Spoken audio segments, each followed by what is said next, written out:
I don't believe in wasting time on doubts. Either something is true, or it's not. So, when Stephanie's behavior shifted, I didn't sit around feeling sorry for myself. I acted. It started subtly, a longer than usual glance at her phone, a nervous chuckle when I walked into the room. Most men would brush it off, but I've been around long enough to know better. One evening, she claimed she had a late meeting with clients. That alone wasn't unusual, she worked in real estate, but her hesitation as she grabbed her purse was. She's never been one to fumble with her words, yet she seemed distracted, almost guilty. When she left, I didn't go back to my work. Instead, I grabbed her laptop. Years of working with intricate designs had taught me one thing: patterns never lie. And people are no different. It didn't take long to find what I was looking for. A series of emails to someone named Eric, dripping with flirtation. One stood out: "I can't wait to see you tonight." Same hotel? The timestamp confirmed my suspicion.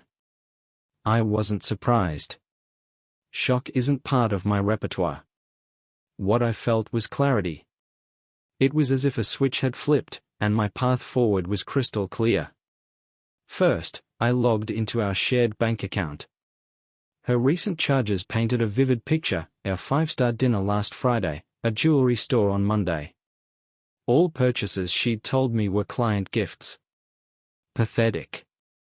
I knew this wasn't the time to confront her, not yet. Confrontation without preparation is weakness. I needed evidence, not just for me but for what would come next. That night, I installed a GPS tracker on her car. Simple, legal, and effective. I wasn't just going to sit idly by, wondering what she was up to. No, I would know. The next day, I followed the signal to a luxury hotel downtown. I parked a block away, entered through the service entrance, and positioned myself in the lobby bar, out of sight but with a clear view of the elevators. She arrived 5 minutes later, her hair done in a way I hadn't seen in months, wearing a dress I hadn't even known she owned. By her side was a man, mid-40s, too comfortable in her presence to be a stranger. They didn't look around as they stepped into the elevator. I didn't follow them. Not yet. That wasn't the point. I needed their complacency to work in my favor. Instead, I waited, then checked the hotel's reservation log at the front desk. A little charm and a $50 bill got me the name I needed: Eric Johnson. The pieces were falling into place. When you're betrayed, most people fall apart. Not me. I become sharper, colder, and more dangerous. Emotions are the enemy in a game like this, and I wasn't about to let them cloud my judgment. Stephanie thought she could deceive me, but she underestimated what happens when a man like me decides to act. The day after confirming her affair, I worked quickly. First, I contacted a private investigator. Sure, I already had evidence, but I wanted it to be bulletproof. I told him I needed every detail on Stephanie and Eric, their meetings, their financial connections, and anything else he could dig up. "I don't care what it costs," I said over the phone. "I want this airtight. No loose ends." He promised me results within a week. But I wasn't going to sit idly by. While the investigator did his job, I had my own moves to make. That evening, I sat across from Stephanie at dinner. She was smiling, laughing about something trivial, acting as if she wasn't lying to my face. "Busy at work today?" I asked, my tone casual. She nodded. "Oh, you know how it is. Meetings all afternoon." I barely had time to breathe. I didn't flinch. "That's funny. I checked your office calendar this morning. It looked pretty empty." Her fork paused mid-air. "Oh, well, you know, sometimes things come up last minute." I smiled faintly. "Of course." She tried to redirect the conversation, but the damage was done. She knew I was watching her, and that was exactly what I wanted. Later that night, while she slept, I slipped her phone off the nightstand.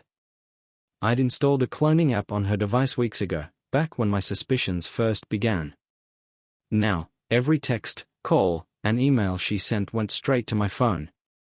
That night's haul didn't disappoint. Eric, same time tomorrow? I can't stop thinking about you. Stephanie, and me neither. I'll make an excuse to leave early. It was pathetic. Juvenile, even. They weren't just liars, they were careless.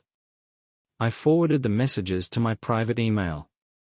I wasn't collecting this for fun. This was ammunition, and I planned to use every bit of it. The next day, I called Eric's office. Pretending to be an anonymous tipster, I hinted that his recent financial activity might be worth investigating. Let's just say, not all his dealings are strictly ethical, I told the receptionist. Do with that what you will. It was subtle, but enough to plant a seed of doubt in his professional world. By the time I was finished with him, Eric wouldn't just lose my wife, he'd lose everything. That evening, I tested Stephanie again. I was thinking we should plan a trip, I said casually over dinner. She looked surprised. A trip? Yeah. Just the two of us. Somewhere far away. Maybe Europe. Her smile faltered. Oh, I don't know, Logan. Work's been so busy lately. Too busy to spend time with your husband? She forced a laugh. It's not that. It's just bad timing. Right, I said, leaning back in my chair. Bad timing. Her discomfort was almost palpable. I could see the gears turning in her head, trying to figure out how much I knew. The next day, I got a call from the investigator. You're not going to like this, he said. Try me. He proceeded to lay it out. Eric wasn't just sleeping with my wife. He was using her. Financial documents showed that Stephanie had funneled thousands of dollars from our joint account into his business ventures. Worse, he was married too. His wife, Melanie, was completely in the dark. It was the perfect storm. Send me everything, I told the investigator. By the end of the day, I had a folder thick with evidence, photos of their meetings, financial records, and a full report on Eric's shady dealings. That night, as Stephanie showered, I placed a single envelope on her pillow. Inside were two photos, one of her and Eric entering the hotel and another of Eric with his arm around her in the lobby. When she came out of the bathroom, towel wrapped around her hair, she froze. What's this? She asked, her voice shaky. Why don't you open it and find out? Her hands trembled as she pulled the photos from the envelope. Her face went pale. Logan, I can explain? Don't bother. I stood up, my voice calm but cold. I already know everything. Her mouth opened and closed like a fish gasping for air. Here's what's going to happen, I continued. You're going to go about your day like nothing is wrong. But make no mistake, Stephanie, I'm done playing the fool. Enjoy your little romance while you can, because it's not going to end well for either of you. And with that, I walked out of the room, leaving her standing there in stunned silence. Stephanie had no idea what was coming. She thought I would stew in anger or throw tantrums like a fool. But tantrums don't fix betrayal. Precision does. The morning after leaving the envelope on her pillow, I noticed Stephanie's unease. She was trying too hard, overcompensating with compliments and forced smiles. At breakfast, she offered to make my favorite omelette. I let her. Watching her scramble around the kitchen, pretending everything was fine, was almost amusing. But I didn't say a word. Silence is power, and I wasn't about to waste mine. After she left for work, I got to mine. First, I reached out to Melanie Johnson, Eric's wife. Mrs. Johnson? I said when she picked up. My voice was calm, professional. Yes? Who's this? My name isn't important. What matters is that your husband, Eric, has been seeing my wife behind our backs. I can provide proof, but you may want to brace yourself." She was silent for a moment. "What kind of proof?" "I have photos, financial records, and hotel receipts. He's using your joint finances to cover his expenses with her." Her voice broke. "Why are you telling me this?" "Because you deserve to know the truth. And because it's time someone held him accountable." We arranged to meet later that evening. I wasn't done yet. Next, I made a call to Eric's company. "This is James Connis, from Horizon Investments," I lied. "I've come across some troubling information about one of your senior managers, Eric Johnson. He's been misusing client funds and engaging in unethical behavior." The receptionist transferred me to someone higher up. Perfect. I repeated the same accusation, but this time I mentioned specific accounts, ones I'd uncovered in the investigator's report. By the time I was done, they promised to look into the matter immediately. Checkmate wasn't far off. That afternoon, I went to a luxury jeweler and purchased a necklace. Not for Stephanie. That chapter was closed. The necklace was bait. When I got home, I left the jewelry box prominently displayed on the kitchen counter, right next to my laptop, where a tab showed a Romantic Getaways website. Stephanie walked in minutes later. "What's this?" she asked, her voice too casual.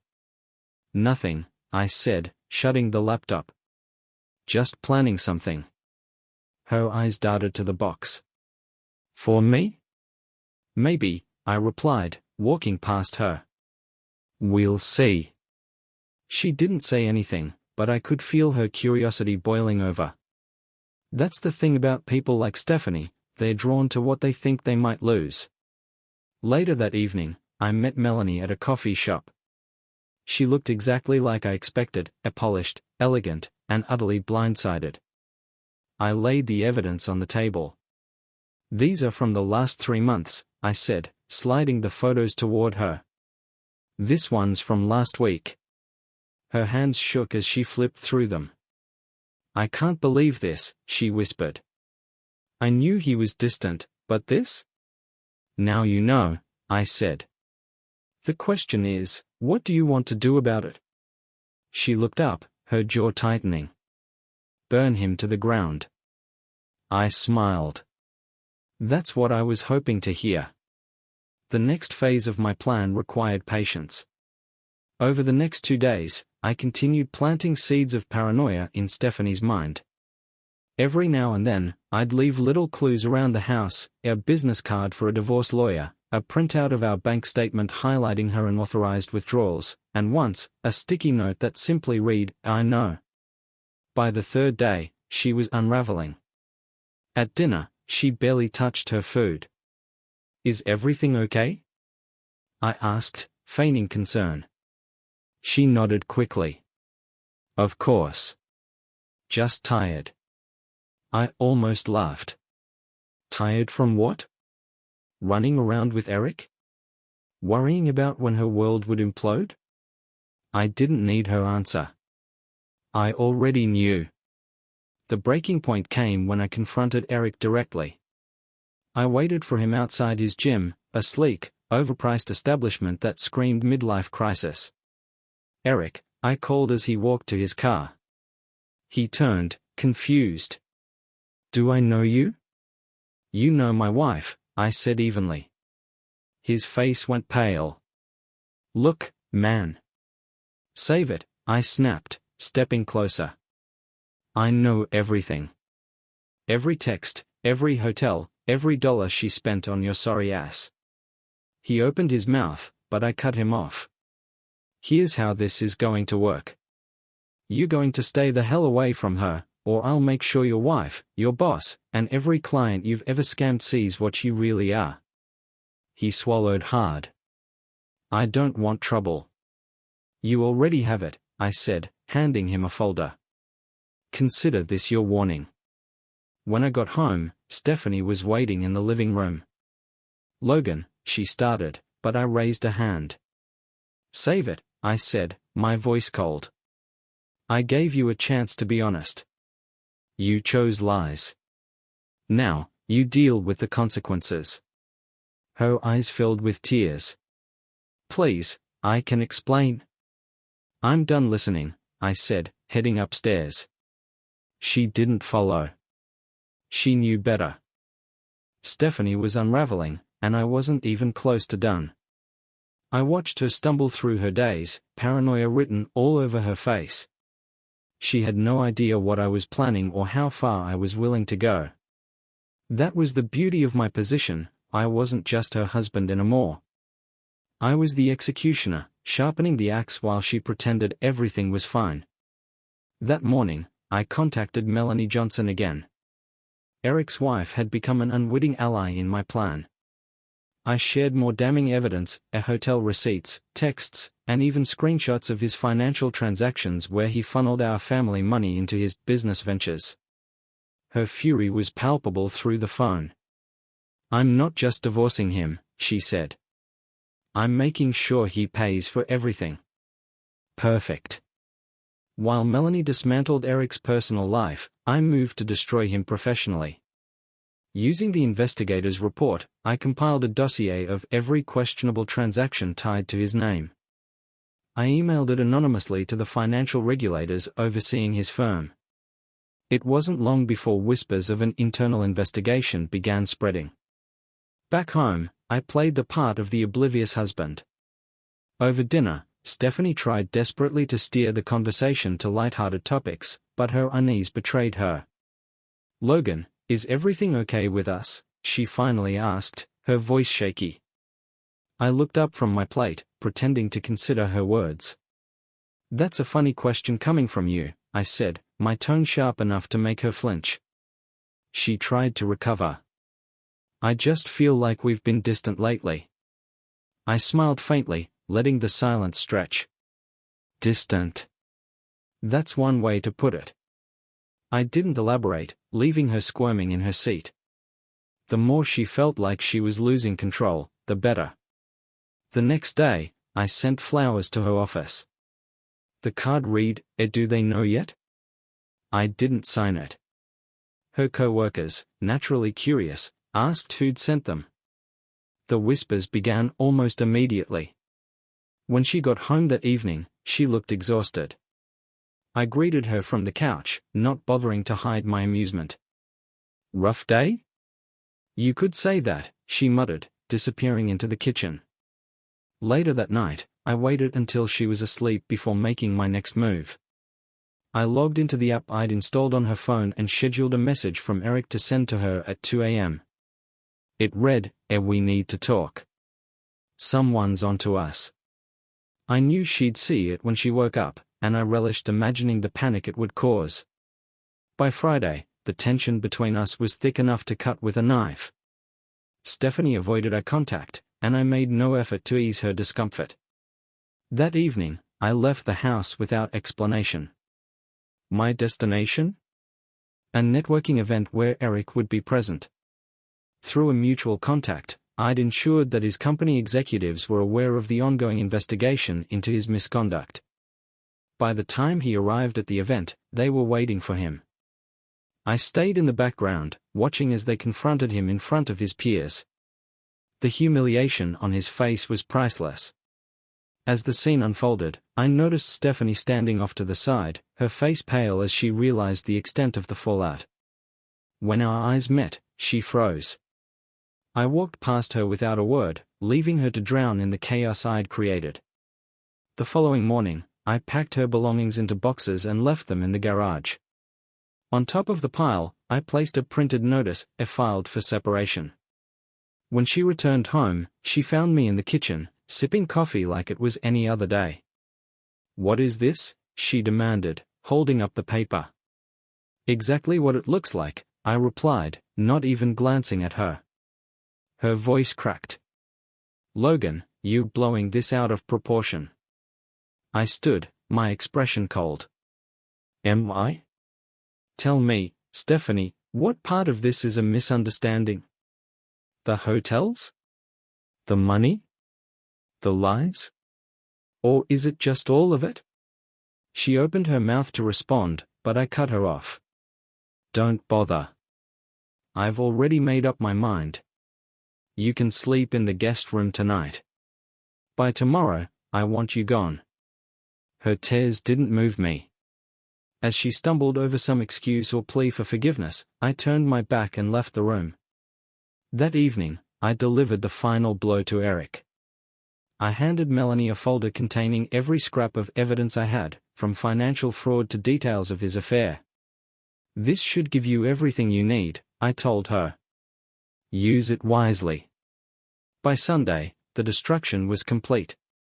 Eric's wife had filed for divorce, his company had terminated him, and Stephanie's reputation among her peers was in ruins. The best part? They didn't even know who had orchestrated it all. When Stephanie knocked on my bedroom door that night, her voice was barely audible. Logan, she said, please, can we talk? I opened the door just enough to see her face, swollen from crying. Talk? About what, Stephanie?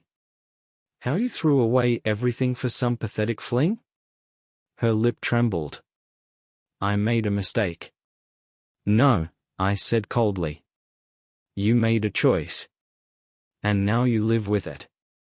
I shut the door without another word, leaving her in the hallway with nothing but the wreckage of her own making. Stephanie's life was crumbling, but it wasn't enough. Not yet. I wanted her to feel the weight of her betrayal fully. Every lie, every stolen moment, every excuse, I would make her regret them all. The time for subtlety was over. It was time to break her completely. Saturday morning began like any other, except I had no plans of letting her experience another normal day.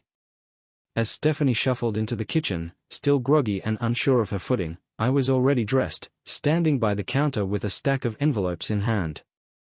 You've got mail, I said, my tone almost cheerful as I tossed the pile onto the table in front of her.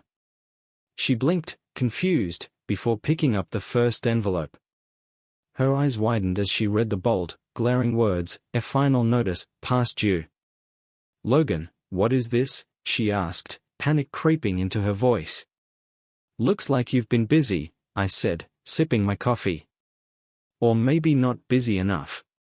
She flipped through the stack, each letter worse than the last. Overdue credit cards, mysterious charges, a foreclosure notice for a property I didn't even know we owned. You're not making any sense, she finally snapped, slamming the papers down. These aren't mine. Oh, but they are, Stephanie. I had my lawyer pull up everything tied to your name. Turns out, you've been very creative with our finances. Or should I say, Eric has. Her face turned pale as understanding set in. You did this? I shrugged. You did this. I'm just making sure you face the consequences. That was only the start of her unraveling. I spent the rest of the day ensuring that every crack in her facade became a chasm.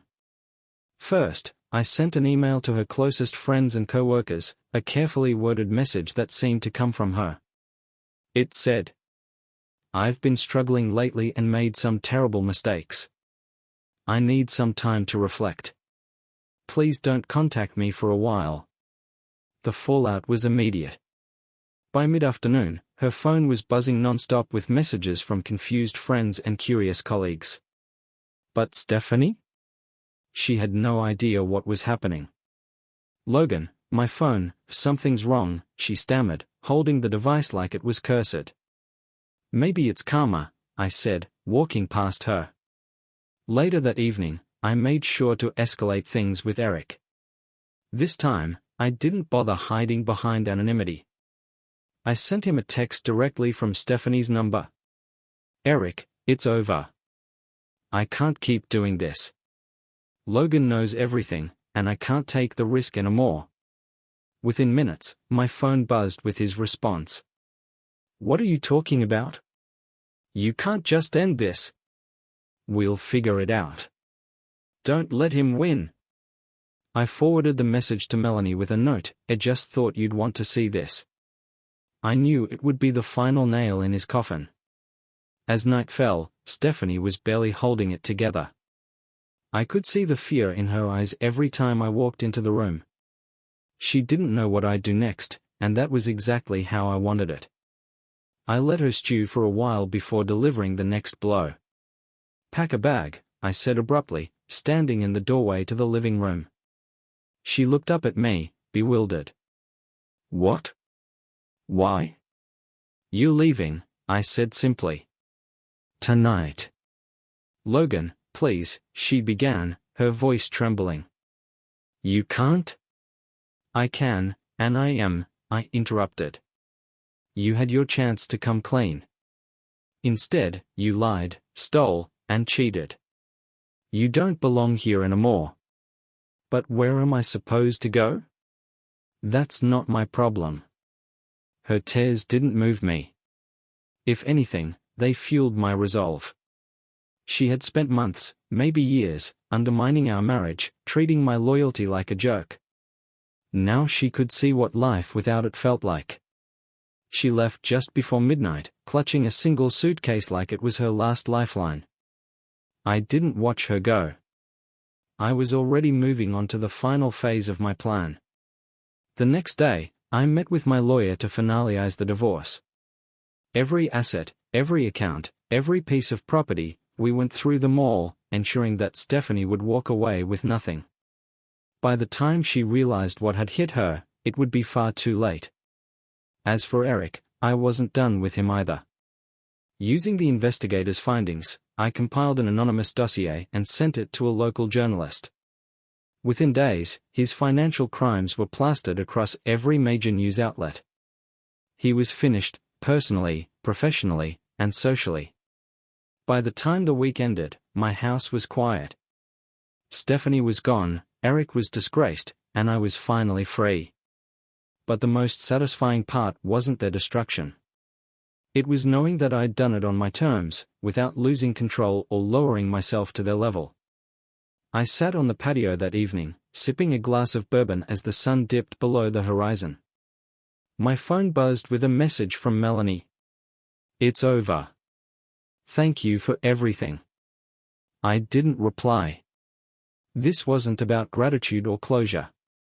This was about balance, restoring what had been taken from me and ensuring they could never do it again. As the night settled in, I allowed myself a rare smile. The storm was over, and I'd come out unscathed. Stephanie and Eric, on the other hand? They were just beginning to drown. The silence of the house after Stephanie's departure was deafening, but it didn't bother me. It wasn't loneliness, it was clarity. For the first time in months, I felt like I could breathe. But my work wasn't finished. Stephanie and Eric might have thought the worst was behind them. They were wrong. I hadn't just started this to break them, I wanted to make sure they could never recover. The day after she left, I contacted her parents. They were old-fashioned, church-going folks who'd always prided themselves on family values. Stephanie had leaned on their financial and emotional support in the past, but that was about to end. "Mr. and Mrs. Harper," I began, my voice steady, measured. "I wanted you to hear this from me before it became public knowledge." "What's wrong, Logan?" Mrs. Harper asked, concern thick in her voice. I laid it out for them, Stephanie's betrayal, the financial lies, and how she'd used their trust to fund her little escapades with Eric. I could hear the shame and disappointment building in their silence. "This isn't easy for me to say," I added, "but I thought you deserved the truth." Mrs. Harper sniffled, while Mr. Harper finally spoke, his voice cold. "Thank you, Logan. We'll handle this." By midweek, I had taken another step to seal Stephanie's fate. I reached out to Eric's former clients, the ones who'd lost money due to his mismanagement. Using the anonymous email account I'd set up earlier, I shared detailed evidence of his fraud, including accounts he'd manipulated and the funds he'd redirected for personal use. The fallout was immediate. Lawsuits began piling up against Eric, one after the other. The financial community blacklisted him overnight.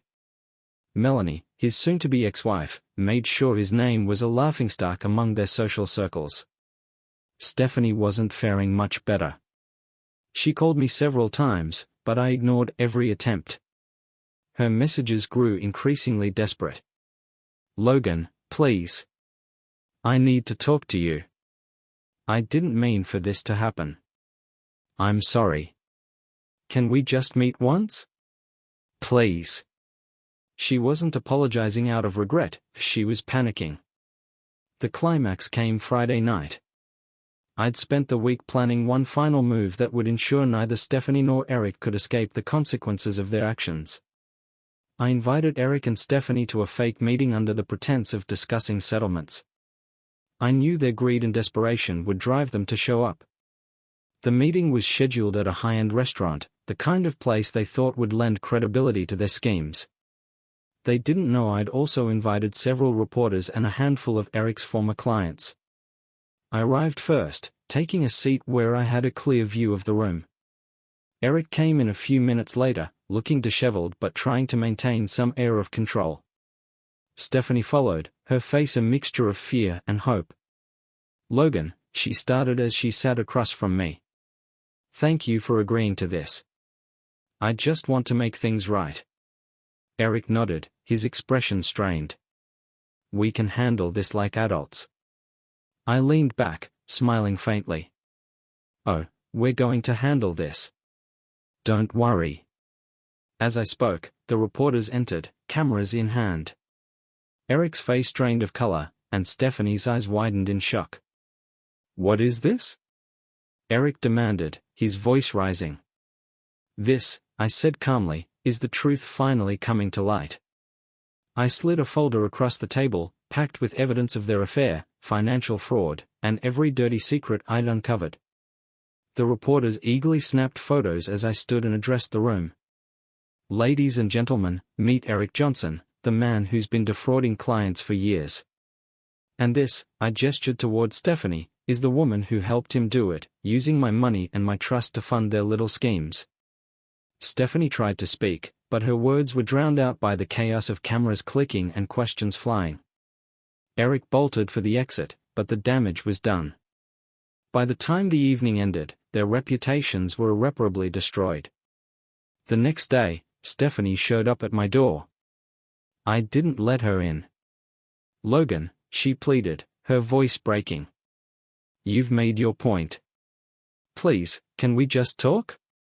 I stepped outside, shutting the door behind me. "Talk? Stephanie, you and I have nothing left to discuss. You destroyed this marriage. You destroyed us. I was stupid. I made mistakes, but I still love you." I cut her off. "Love? Don't insult me. You don't even know what that word means." Her tears fell freely, but I didn't waver. "Here's what's going to happen," I said coldly. "You going to sign the divorce papers. You going to walk away with nothing. And you never going to contact me again. Do you understand?" She nodded, defeated. For the first time in weeks, she looked like she truly understood what she'd lost. By the end of the month, it was all over.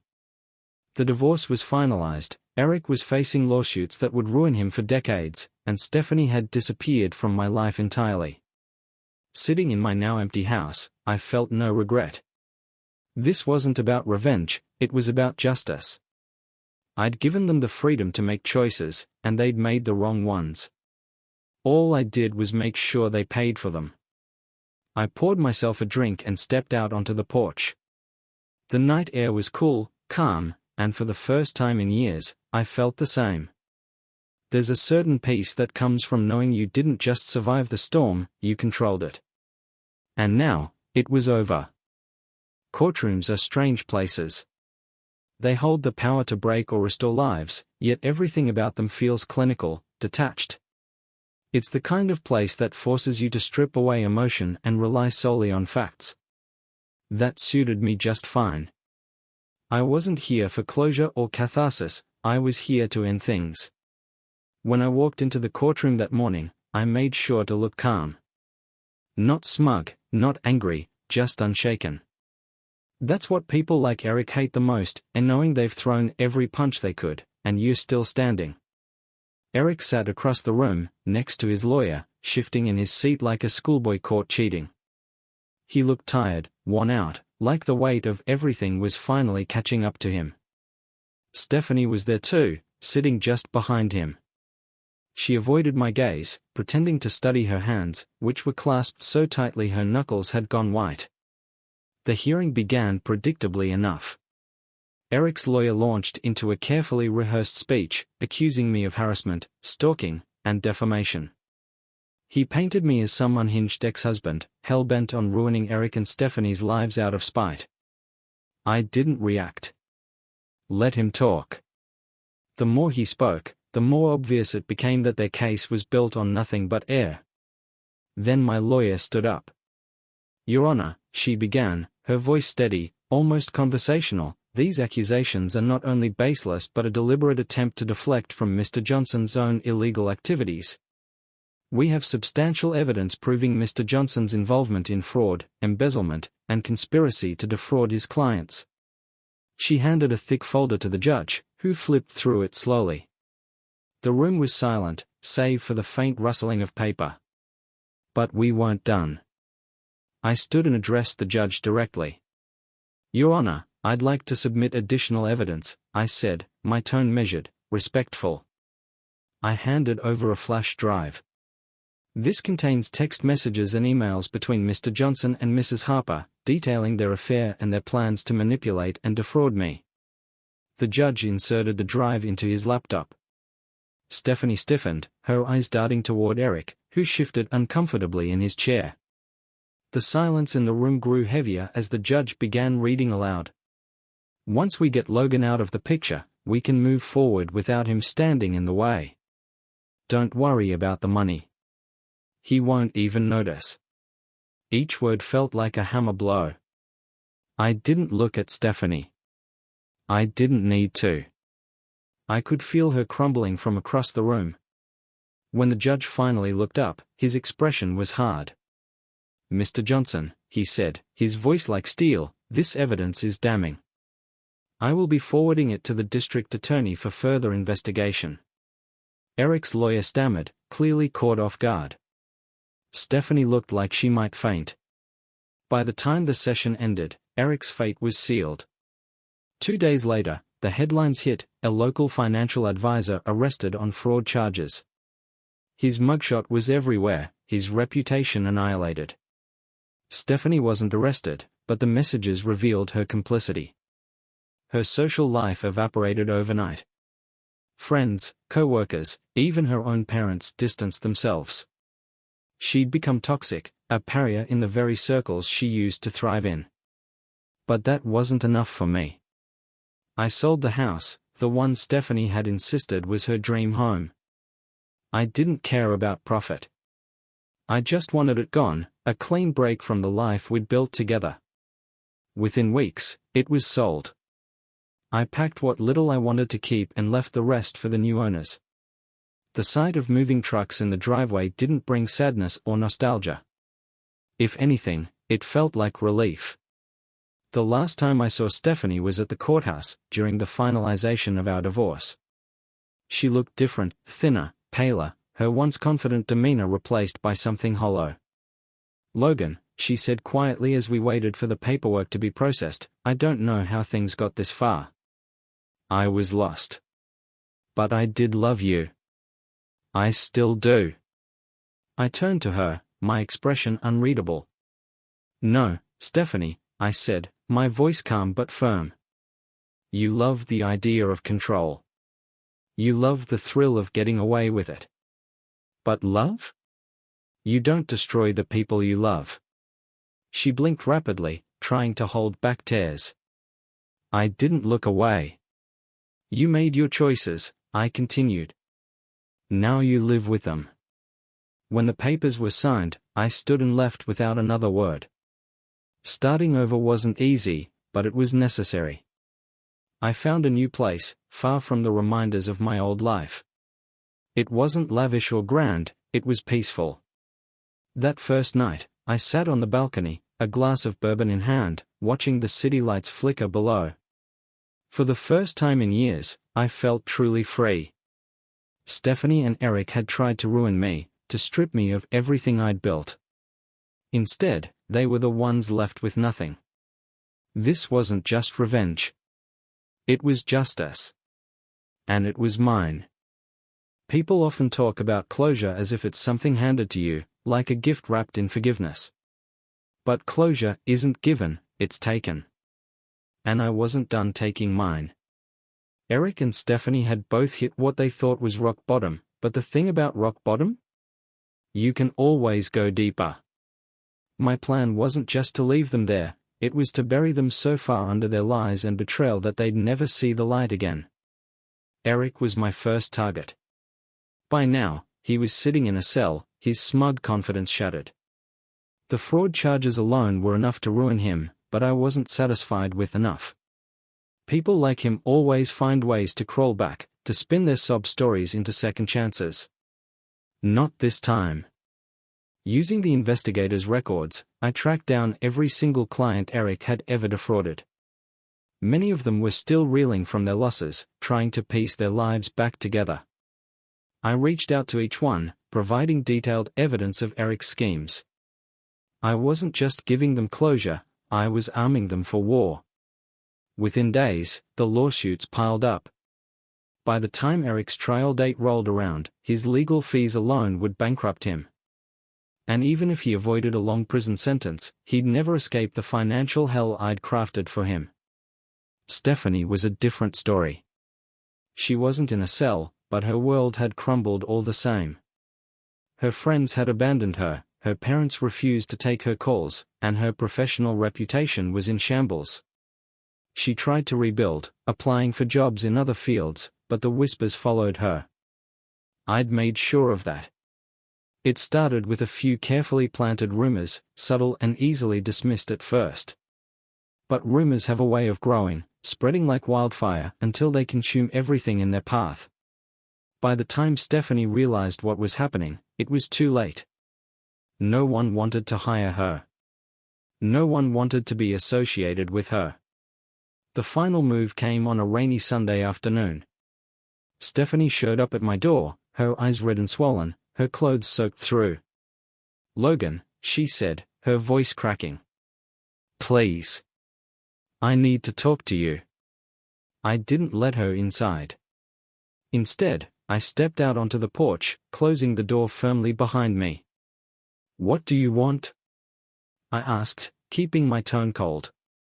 "I know I don't deserve forgiveness," she began, her words tumbling out in a rush. "But I don't have anyone else. I've lost everything, my job, my friends, my family. I don't know what to do." I crossed my arms, letting the silence stretch until she finally looked up at me, tears streaming down her face. "Why are you telling me this?" I asked. "You made your choices, Stephanie. You knew exactly what you were doing." Her voice broke. "I was stupid. I thought. I don't know what I thought. I made a mistake." I leaned in slightly, my voice dropping to a near whisper. "No, Stephanie. A mistake is something you do by accident.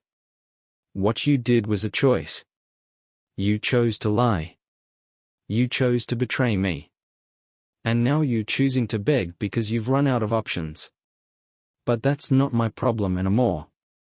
She sobbed openly then, her shoulders shaking as she tried to catch her breath. For a moment, I felt nothing. No pity, no anger, just the quiet satisfaction of knowing she finally understood what she'd lost. "Goodbye, Stephanie," I said, turning back to the door.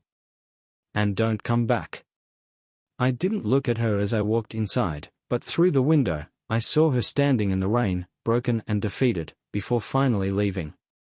That night, I finalized the last piece of my plan. Eric's trial was approaching, and I had one final card to play. Using the investigators' findings, I sent an anonymous tip to the district attorney's office, exposing Eric's attempts to bribe a key witness. The next morning, it was all over the news. A financial advisor, Eric Johnson, faces new charges for witness tampering. His bail was revoked, and he was remanded to custody until his trial. Stephanie, meanwhile, disappeared from the public eye. Word spread that she was working at a small diner on the edge of town, scraping by on minimum wage. It was a far cry from the life she'd once bragged about, and I couldn't think of a more fitting end for her. For me, life moved on. I sold the house, using the money to start fresh in a new city where no one knew my name or my story. It wasn't about running away, it was about rebuilding. One evening, as I sat on the balcony of my new apartment, a glass of bourbon in hand, my phone buzzed with a notification. It was an email from Stephanie. "Logan, I know I'm the last person you want to hear from, but I just wanted to say I'm sorry. For everything. I hope one day you can forgive me." I stared at the screen for a moment, then deleted the email without responding. Forgiveness? No. I didn't need it. I didn't want it. This wasn't just the end of their story, it was the beginning of mine. It's strange, the way peace can feel like emptiness at first. After months of chaos, destruction, and planning every move, the quiet seemed alien. But the absence of noise wasn't emptiness, it was freedom. Eric's trial had concluded, and his sentence was more severe than even I had expected. Decades behind bars, restitution he could never pay, and a reputation so stained that even whispers of his name would make people recoil. It wasn't justice, it was annihilation. The last time I saw Eric was the day the verdict was read. I wasn't in the front rows where his victims sat, clutching tissues and nodding as each count was announced. I stayed in the back, watching. Observing. When the judge asked Eric if he had anything to say before sentencing, he stood, his hands trembling slightly, and muttered something about mistakes and redemption. It was hollow. Even he didn't believe the words coming out of his mouth. As the gavel came down, sealing his fate, I noticed how his shoulders slumped, his gaze dropping to the floor. For the first time, Eric Johnson looked like what he truly was, small, pathetic, and powerless. I walked out of the courtroom before the reporters could swarm the doors. I didn't need their sound bites or flashing cameras. My victory wasn't something that could be captured in a headline. Stephanie's fall wasn't as public, but it was just as final. She'd lost her career, her social circle, and the respect of everyone who had once looked up to her. People didn't whisper her name with pity, they spat it with disdain. I didn't seek her out, but life has a way of putting ghosts in your path. One afternoon, while driving through the city, I stopped at a red light near a diner I hadn't noticed before. It was small, unassuming, with flickering neon lights that advertised best coffee in town. And there she was. She stepped out of the diner, balancing a tray of drinks as she hurried to a waiting car. Her hair was pulled into a messy ponytail, her uniform slightly too big for her thin frame. She looked up for a moment, scanning the street, but her eyes didn't find mine. For a second, I considered rolling down the window, saying something, anything. But what would be the point? She wasn't the Stephanie I had known. That person had disappeared long before I realized she was gone. The light turned green, and I drove away. A few days later, an email from her landed in my inbox.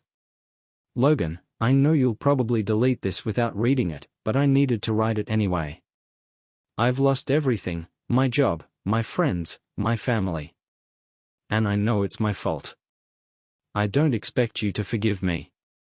I just needed to say I'm sorry. For everything." I stared at the screen, the cursor blinking at the end of her words. Part of me wanted to reply, to tell her that her apology wasn't enough, that no words could undo what she'd done. But instead, I closed the laptop and walked away. Some people don't deserve forgiveness. The night before Eric was transferred to the maximum security prison, I poured myself a glass of bourbon and sat on the balcony of my new apartment. The city stretched out before me, 1,000 lights blinking like stars. I thought about everything, the lies, the betrayal, the months of planning and execution. It felt distant now, like it had happened to someone else. But it hadn't. It had happened to me. And I had survived. No, more than that, I had rebuilt. Stephanie and Eric had thought they could take everything from me, my trust, my stability, my identity. But in the end, they were the ones left with nothing. Their story was over. Mine was just beginning. The weight of everything didn't hit me all at once. It crept in slowly, like the way a quiet room feels after the storm has passed. The destruction was complete. Stephanie and Eric had nothing left, and for the first time in months, I could finally breathe. But just when I thought the story had ended, life threw in one last twist. A week after Eric's transfer to prison, I received an envelope in the mail. There was no return address, just my name written in a shaky hand. I almost didn't open it, assuming it was some loose thread from the trial or another pointless apology from Stephanie. But curiosity got the better of me. Inside was a single sheet of paper, folded neatly. The message was short but chilling. Logan, you think it's over, but it's not. Watch your back. For a moment, I stared at the letter, unsure whether to laugh or be concerned. Was this desperation? A last-ditch effort by Eric to rattle me? Or was it something else? I set the letter down, my mind racing. Eric was locked away, powerless. Stephanie barely had the means to keep herself afloat, let alone orchestrate something like this. But the handwriting, it wasn't Eric's or Stephanie's. It was someone else's entirely. That evening, I sat on my balcony, the letter resting on the table beside me. The city lights stretched out in the distance, but for the first time, they didn't bring me the usual sense of calm. Who would send something like this? Was it a bluff? A threat? Or something more? The next day, I called my investigator. Logan, he said after I explained the situation, it's probably just noise. Someone trying to mess with you now that everything's public. Probably, I said, but my voice lacked conviction. I can dig into it if you want, he offered. Do it, I replied without hesitation. Over the next few days, I went about my life as usual, but the letter lingered in the back of my mind. Every time I walked into a room or glanced over my shoulder, I felt a faint unease, as if someone was watching. Then, 3 days later, my investigator called back. Logan, we've got something, he said, his tone cautious. The handwriting matches another case I worked on a few years ago.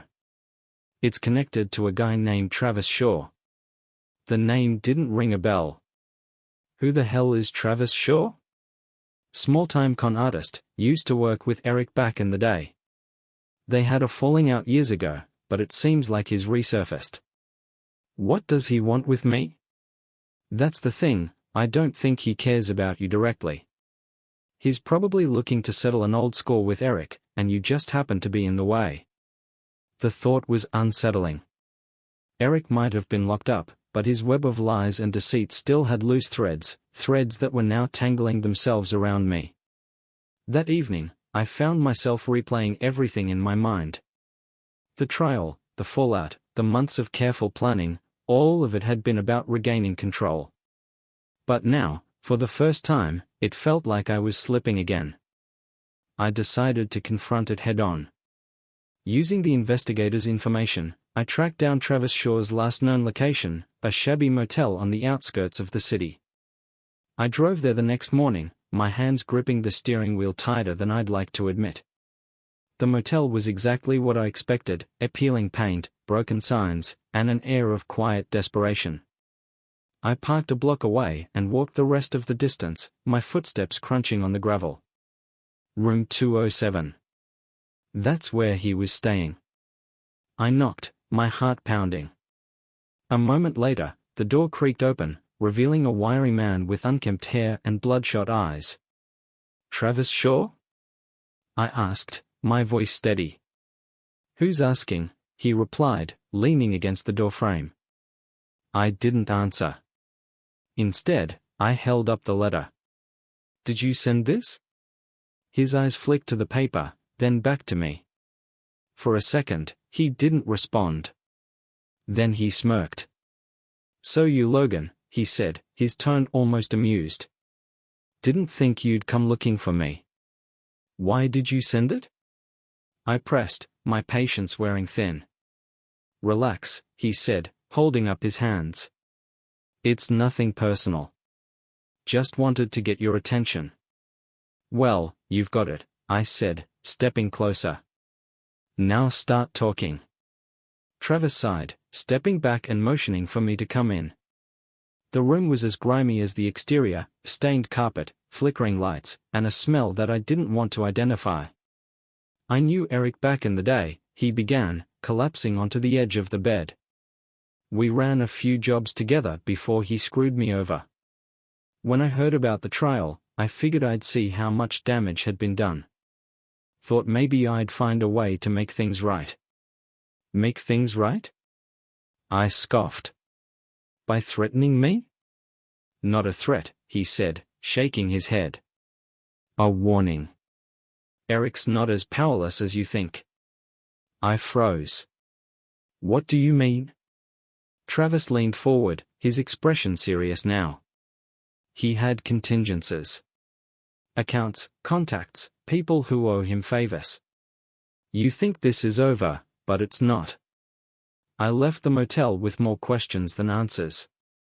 If Travis was telling the truth, then Eric's reach extended far beyond the prison walls. The thought made my skin crawl. But as I drove home, a new resolve settled over me. Eric might have left a mess behind, but I wasn't the same man I'd been months ago. I was ready for whatever came next.